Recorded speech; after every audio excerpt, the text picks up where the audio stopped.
L-arroganza ta' Robert Abela u tal-Ministri sħabu tkompli tikber kull darba li jirrifjutaw li jagħtu rendikont lil poplu dwar kif qed jintefqu il-flus li jitħallsu f'taxxi. Fl-aħħar sigħat Nadine Delicata, President ta' Steward pajjiżna, qalet li l-affarijiet fid-dil tal-isptarijiet Maltin kienu ferm qar minn dak li jafu n-nies. Bl-istess President ta' Steward issejjaħ dan il-ftehim bħala fjask. Nadine Delicata fl-artiklu fit-Times tikkonferma li dak li kellhom jagħmlu l-ewwel Vitals imbagħad Steward, jiġifieri li jmexxu sptarijiet moderni u effiċjenti kif ixirqilhom il-Maltin, baqa' qatt ma seħħ. Dan meta tajt li jekk mhux se jkun hemm ftehim ġdid, mhux se jkun possibbli għal Steward li jżommu mat-termini tal-kuntratt.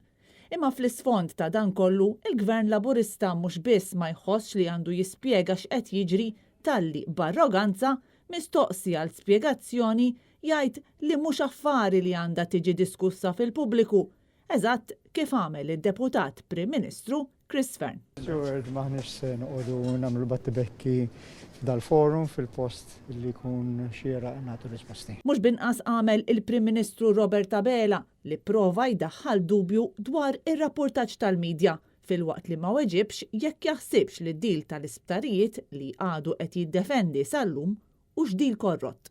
Prime Minister, do you think the Steward deal is corrupt? Jiena rajt artiklu fit-Times dal-għodu u naħseb l-interpretazzjoni li qegħdin tagħtu intom.